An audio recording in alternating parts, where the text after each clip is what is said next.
atong bulan, bag-o na sa mga atong team, my cup overflows. In relation sa kini nga bulan nga diin kita mag-celebrate sa ika-70 ka tuig sa pagkamaayo ug sa grasya sa Ginoo. Unang this a month of reflection of God's bountiful blessings sa Mati Baptist Church for 70 years. Unang tema nato nini nga bulan. Ug ang atong gipili nga text is Psalm 23:5.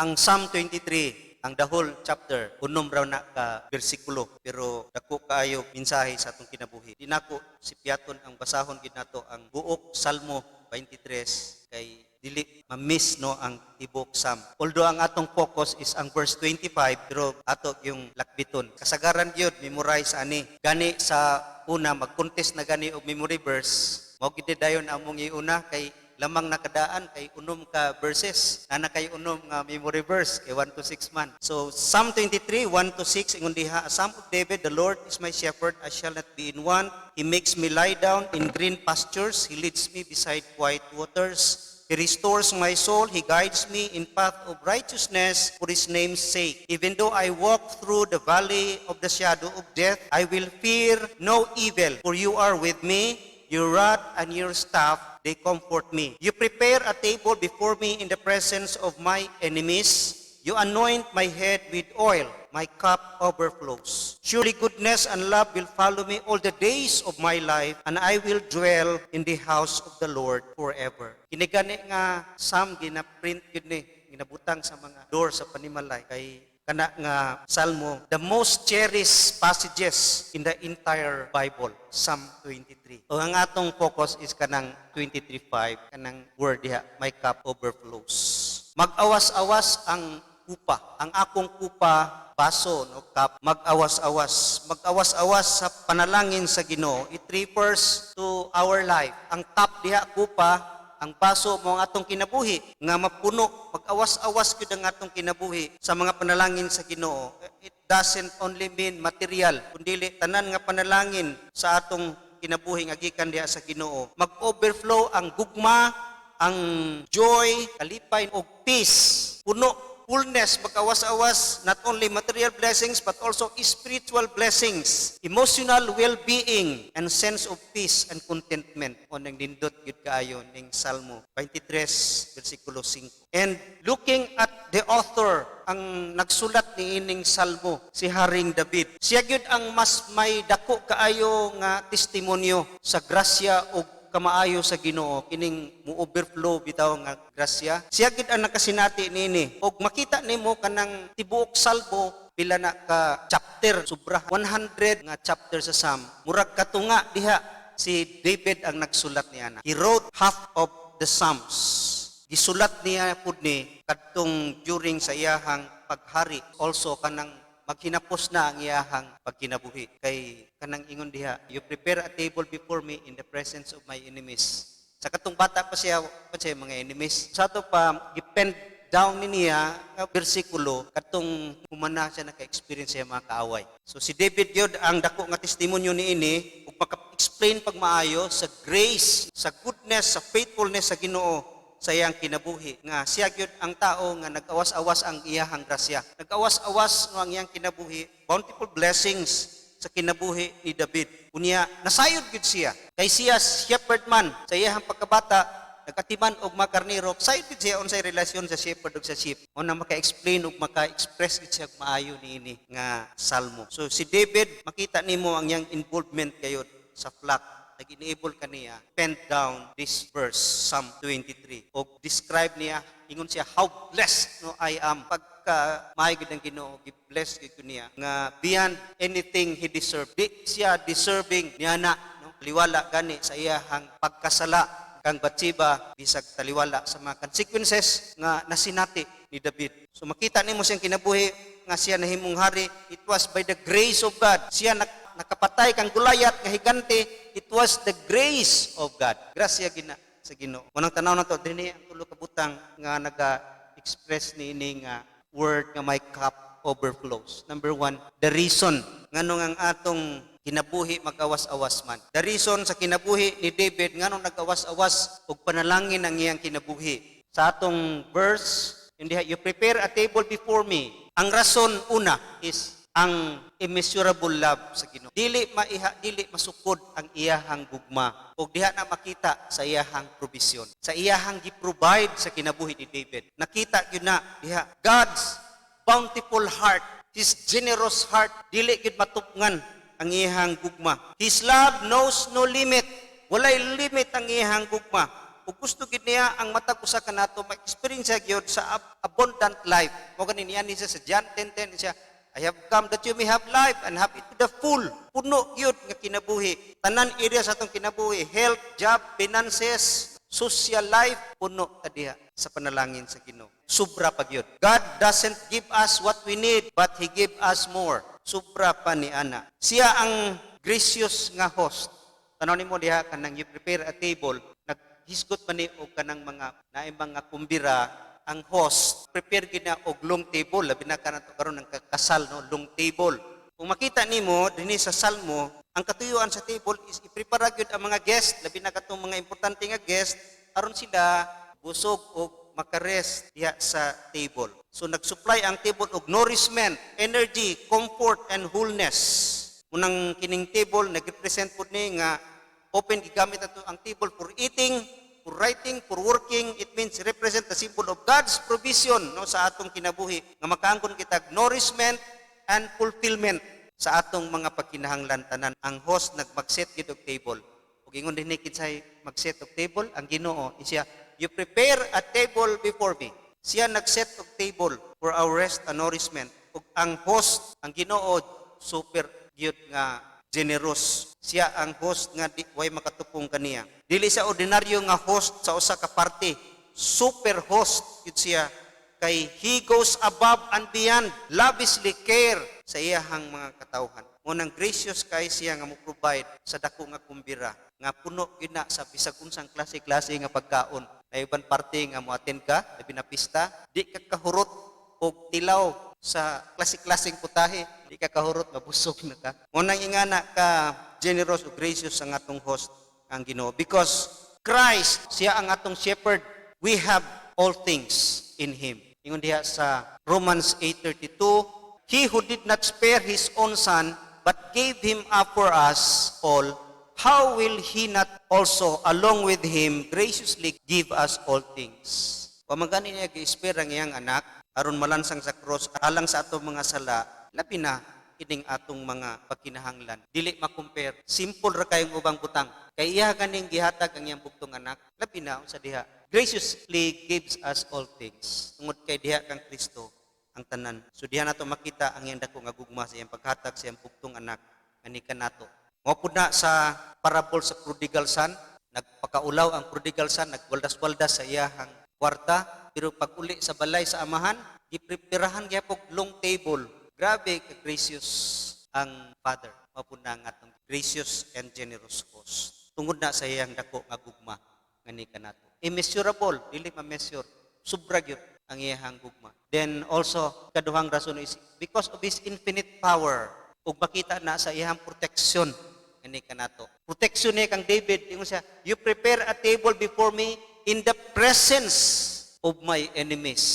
Kanang pulong diha nga in the presence of my enemies.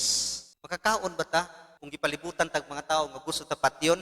Unsa ni nga rest? Mahimo tang restful because God is protecting us. Makatulog kita sama sa mga sheep. Ang shepherd man nagbantay, bisag ang mga sheep taliwala sa mga kawatan sa gabi, katulog, hinanok gina sila. Wa sila nagmind ana, kaghibaw sila gamhanan ang atong shepherd. Na ang iyang rod, his staff, mo'y gamiton sa shepherd. Munang safe gayud, makatulog gayud, restful kita, taliwala sa atong mga kalisod, problema sa kinabuhi, nga harm, mukuha sa atong peace. Ma-enjoy kinato ang meal.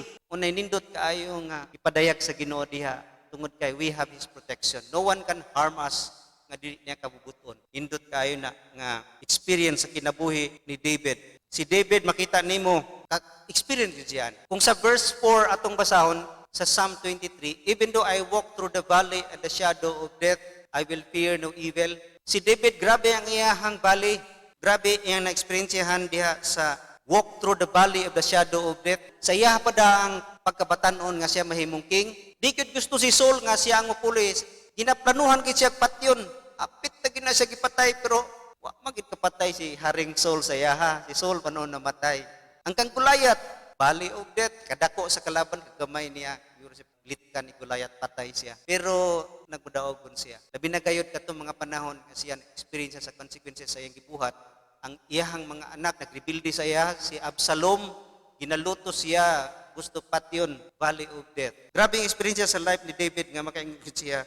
Grabe yun ang protection sa Ginoo sa iyang kinabuhi. Bisag taliwala sa iyang mga failures, ang grace sa Ginoo nag-work in profound ways. Grabe ang grasya sa Ginoo. Nato makita nga susama pud sa tuwa, we can enjoy blessing, peace, love, joy, faithfulness sa Ginoo. Even naa kita sa tanan natong kaaway, the world, the flesh, the devil, ang gusto gubaon ng atong kinabuhi. Kung si David has plenty of experience in times of trouble, og makita nimo nga niingon siya, ingana yun ang grasya sa Ginoo. The same experience sa atong kinabuhi sa church for 70 years, makita nato giunsa sa Ginoo ni. Giunsa pag-preserve, pag-protect, pag-empower kanato even sa atong mga failures, daghan failures nga sinati nga miaging tuig, wrong decision, niagi pagitag lain-laing crisis, niagi pandemic, pero God is providing and protecting His church. Reflect nato and still experiencing the grace and protection of God. Nga still doing His work, labi na gayud ang iyang gipamuhat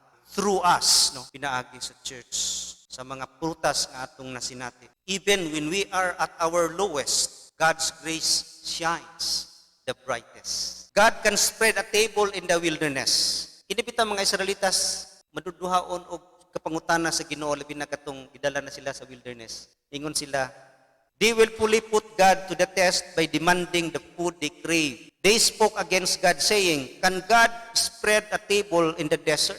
Gina-question nila ang Ginoo, ka-spread pa og table niya matas deserto, mapun na nakita ni gayud sa kinabuhi ni David. He spread a table in the presence of his enemies. Mapun na ang atong kasaligan sa Ginoo nga we are safe and we can sleep without fear. We can relax in His presence even in the midst of our enemies. Bisag daghay kagubot sa atong kinabuhi. Muna ingon diha sa Psalm 100 verse 1 of David, a psalm, the Lord say to my Lord, sit at my right hand until I make your enemies a footstool for your feet. Wait, kahadlok, hulatan lang, I will make your enemies a footstool. Imong tamakan ang mga kaaway. Munang empowerment sa Ginoo, ang power sa Ginoo, wala gyud sukod. Infinite, walay katapusan, mo overflow gyud sa atong kinabuhi. Labi na kanang sa atong text nga, He anoint my head with oil. Ang oil represent the Holy Spirit, empowerment sa atong kinabuhi. Unang sa una, ginagamit ang oil sa pag-ordain of priest, kings, mga prophet, nagapadayag na sa empowerment sa Ginoo. The favor, the consecration, no, gilahi yun sila sa Ginoo. Ingana, ang oil usab gigamit to heal diseases. Ang oil makaayo kuna ang Ginoo nourish, empower, maka-heal kanato pinagi sa iyahang gahom. Ephesians 3:20, indot kaayo nga bersikulo, now to Him who is able to do immeasurably more than all we ask or imagine, according to His power that is at work within us. To do immeasurably, dili masukod, dili ma-measure ang iyang pagkabuhaton sa itong kinabuhi. Dili mo na ma-imagine. Sobra pa sa imong imagination. Mag-imagine ka, mahimo kang Superman, musubra pa diha ang himuon sa Ginoo sa atong kinabuhi according to His power nga mag-work sa atong kinabuhi. Pagkanindot nga promesa sa Ginoo, God's empowerment. Mao nang lift your cup to the Lord. Ato ra gid ning ihatag atong kinabuhi ang atong kupa og pasudlan nato sa Ginoo, papuno nato sa Ginoo because ihatag nato ni atong kinabuhi kaniya. Because ang Ginoo greater gyud sa tanan, no? Ang atong kupa is not greater than God's fountain. Grabe gyud ang source sa Ginoo. Ang atong kauhaw is not greater than God's supply. Mas dako gyud. Gamay ra na imong kauhaw, mas dako ang supply sa Ginoo. Your need is not greater than God's provision. Gamay ra na ang atong mga need, dako ang provision sa Ginoo. Your weakness is not greater than God's strength. Ang atong mga weakness dili greater kaysa gahom ug kusog sa Ginoo. Ang atong mga hurt, ining atong mga kasubo is not greater than God's comfort. Mukawas-awas gid ang comfort kaysa gagmay nato nga mga pains. and hurts. And your sin is not greater than God's grace. Ang ato mga sala, mas dako gyud ang grasya sa Ginoo. Mao nang infinite power. The reason, because of His immeasurable love and His infinite power. Ingon diha, His provision has no expiration. His protection cannot be penetrated. His power has no equal. Pagkanindot yun ang rason nganong mag-overflow ang atong kinabuhi. Ikaduha, the result. Unsay resulta kung mag-awas-awas atong kinabuhi? Ingon diha, kung mag-awas atong kinabuhi, it will result to adoration and praise. Pagdaig gyud sa Ginoo. Paingon gyud na si David, makita nimo ang salmo diha gyud ta mangitag mga songs of adoration and praise. Muna mga scripture reading or kining mga responsive reading sa una, kuan ata responsive reading runo. Sa una diha gyud mangita sa salmo kay puno kaayo sa mga worship nga mga text nga pagpasalamat, pagdaig ana kaniya, praise and adoration. O padayag nato ang mga ito ka mga chapter sa Psalm nga nag-express yun sa iyahang praise ni David, no? Kining Psalm 145. Sa Psalm 145, diya po niyo makita nga it's a cry of joy nga proclaiming God's kindness and righteousness, faithfulness, majesty, and glory and love. Muna diya sa verse 4, yung diya, one generation will commend your works to another. They will tell of your mighty acts. Nya napo diya sa Psalm 146 following 145 yung siya diya, praise the Lord all my life, I will sing praise to my God as long as I live. Niya sa Salmo 40 verse 3 ingon diha, He put a new song in my mouth, a hymn of praise to our God. Many will see and fear and put their trust in the Lord. Then diha sa Salmo Psalm 8:9 ingon diha, O Lord, our Lord, how majestic is your name in all the earth.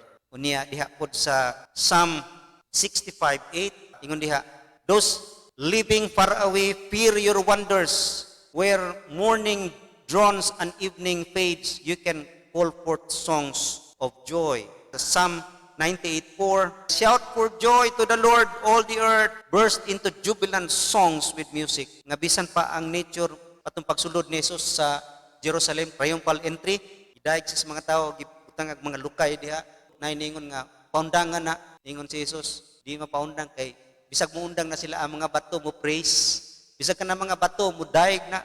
Psalm 98:4. And lastly, Psalm 156, favorite ka ni sa mga worship service, ingon diha, let everything that has breath praise the Lord. Praise the Lord. Mo na resulta gyud sa atong kinabuhi. Magawas-awas tag praise. Muna daghay manimba, daghay magdaig, daghay maghimaya, daghay mag-testimony, daghay magsigig anhi dinhi and proclaim God's goodness, kay mo gid na sa resulta. Basta magawas-awas atong kinabuhi. Then also, not only adoration but also allocation.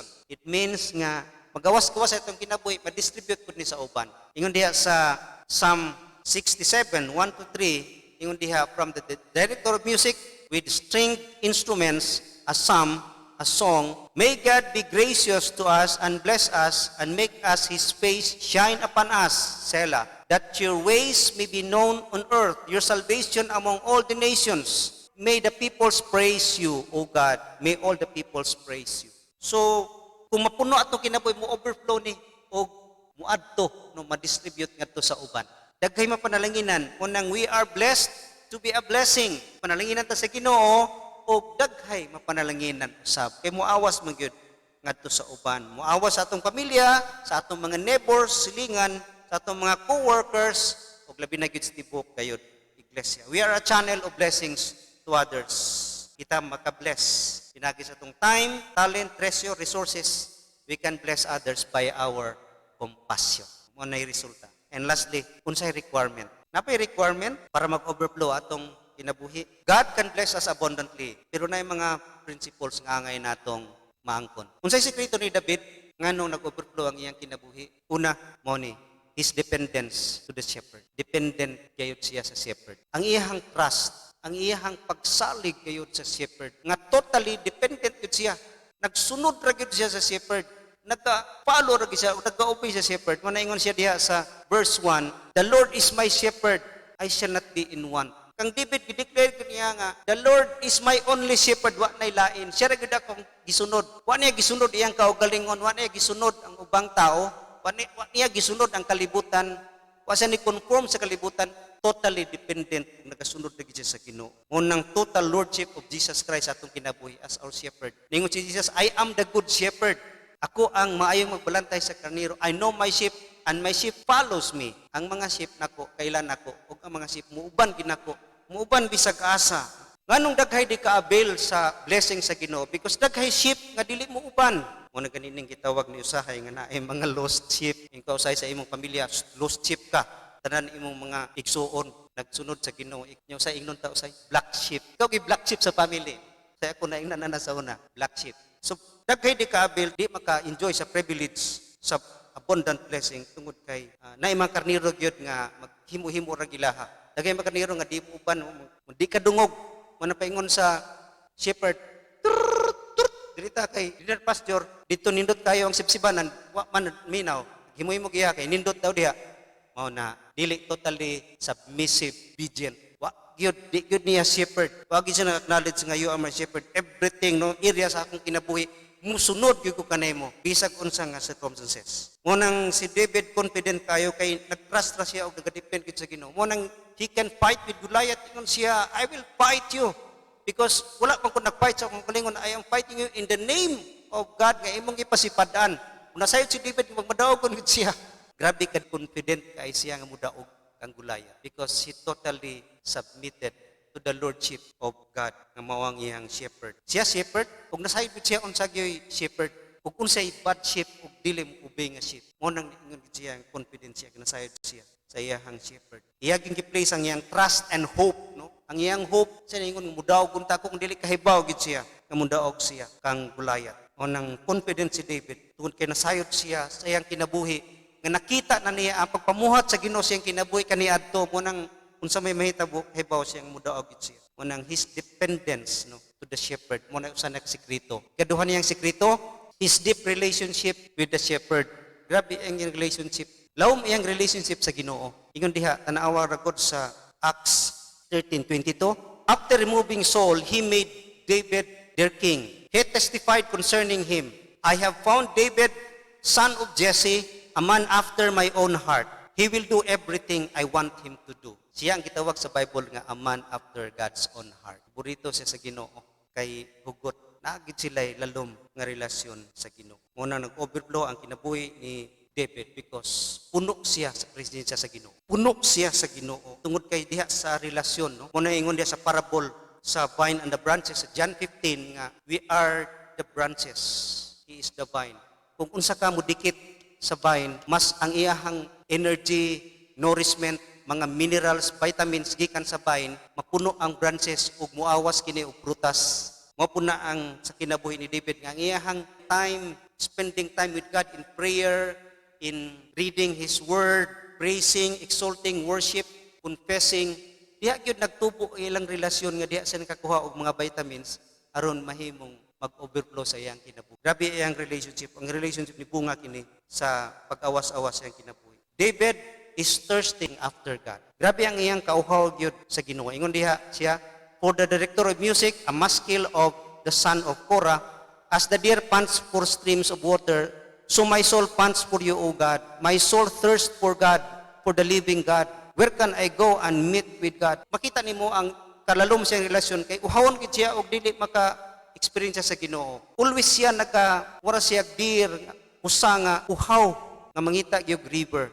Ingana siya ka uhaw sa Ginoo. Munang kung kita dili uhaw sa Ginoo, nindot kay ng pulong sa Matthew 5:3 nga, blessed are the poor in spirit, for they will be filled. Ulahan katong mga nag-acknowledge ka spiritually bankrupt sila. Mo na si bankrupt siya, empty siya, munang gutom siya, uhaw siya, munang kita gutom gani uhaw, lami kay ikaon. Mapuno gid ka kay kiting ulita man nimo mukaon basta gutom ka kayo, di ba? Uhaw ka kayo, daghan ka mainom tubig, mabusog gid ka, magawas-awas gid ang imong kinabuhi. Mapuna sa kinabuhi nato no nga kita kung kauhaw gid sa Ginoo, uhaw siya mga pulong, uhaw siya ang presensya, mapuno kita Ginoo. Feel with His presence o makita nimo nga mag-awas-awas kini sa atong kinabuhi. Mapuna ang hagit sa mata ko sa kanato. God prepared a table not just for anyone. labi na gyud katong naay relasyon kaniya. Prepare gyud ang Ginoong table. Una, He invites us. He invites us for a long table. Sa Luke 14:15 to 24, nag-invite ang hari, nag-invite ang host for a long table, a great banquet. Pero daghay nagdumili o daghay nag-reject sa invitation. Mapud na sa atong kinabuhi. God is inviting us to that great banquet, a long table, to enter into a relationship with Him. Nga makasinati ko siya, personal Savior, nga ato ging i-acknowledge nga He is our shepherd, no? And commit our life to follow and obey Him. Total dependent kina kaniya, and our cup will over. Wag awas-awas gyud ang kinab. Last nga verse, 2 Chronicles 16:9, ingon diha, for the eyes of the Lord reigns throughout the earth to strengthen those whose hearts are fully committed to Him. Kung ang atong kinabuhi, fully committed sa shepherd, ug naay deep relationship sa shepherd, mao gid ni ang resulta, overflowing life. Mo overflow gyud ang atong kinabuhi. Nang niningtag na, it is a challenge for all of us. He experiences grace, His love, His mercy. He is calling until now and inviting everyone, come to the table. Accept the Lord Jesus Christ as your Lord, as your shepherd, and commit to follow Him and experience a daily fellowship with the Lord. Namutubo atong relasyon kaniya, and we are assured of an overflowing blessing. Let us pray.